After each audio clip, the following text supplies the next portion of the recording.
चांदी की सोने चांदी की चमक फिर से फीकी पड़ने लगी है। M6 पर चांदी 54,000 के नीचे 3 साल के नेशनल लेवल पर फिसल गई है। वहीं सोना भी 51,000 के नीचे कारोबार कर रहा है।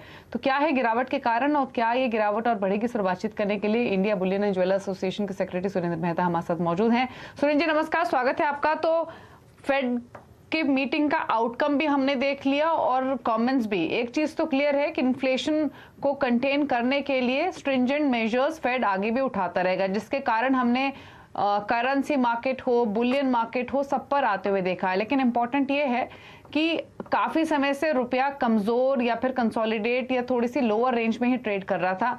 आज जो रिएक्शन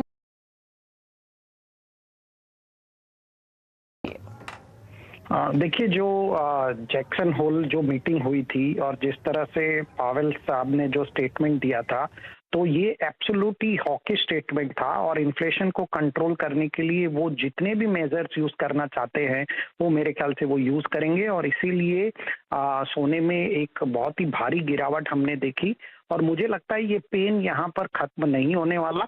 इसमें थोड़ी सी गिरावट और जारी रहेगी।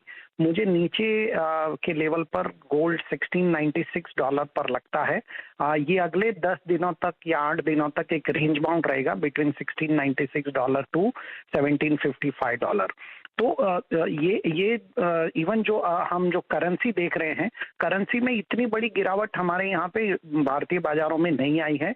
इसलिए जो सोने में गिरावट आएगी उसका इम्पैक्ट सीधा सीधा भारतीय जो मार्केट है, जो इंडियन रुपीज में भी है, उसका असर देखने मिलेगा। और मुझे लगता है कि सोना एक बार हमें बिल्कुल 50,100 के लेवल के आसपास नजर आ रहा है।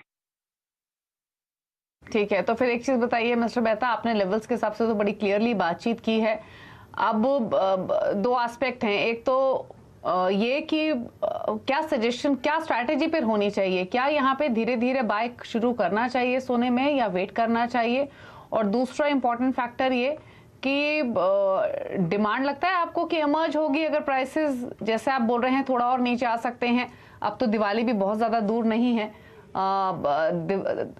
आप अक्टूबर में दिवाली है इस बारी, तो क्या एक्सपेक्ट करके चल रहे हैं फिर?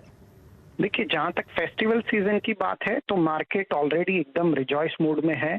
जिस तरह से नॉर्मली ज्वेलरी मार्केट में फेस्टिवल गणेश चतुर्थी से शुरू हो जाता है, जो सिर्फ 2 दिन दूर ही है, और ऑलरेडी हम मार्केट में एक बहुत अच्छी बाइंग का मोमेंटम हम देख रहे हैं।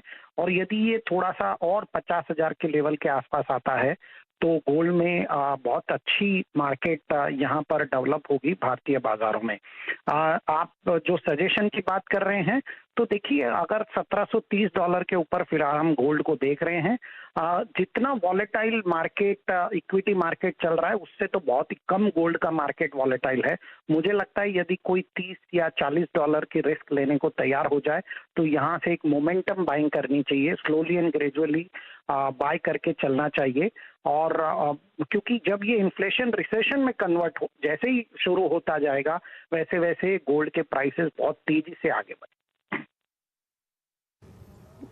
अच्छा, एक राय आपके सिल्वर पे भी चाहिए। यहाँ हमने काफी कमजोरी देखी है। यहाँ तो इनफैक्ट डबल इम्पैक्ट हुआ, एक बुलियन वाले नेगेटिव सेंटिमेंट्स प्लस मेटल्स की जो डिमांड और जो चमक कम हुई है उसका भी असर दिखा है।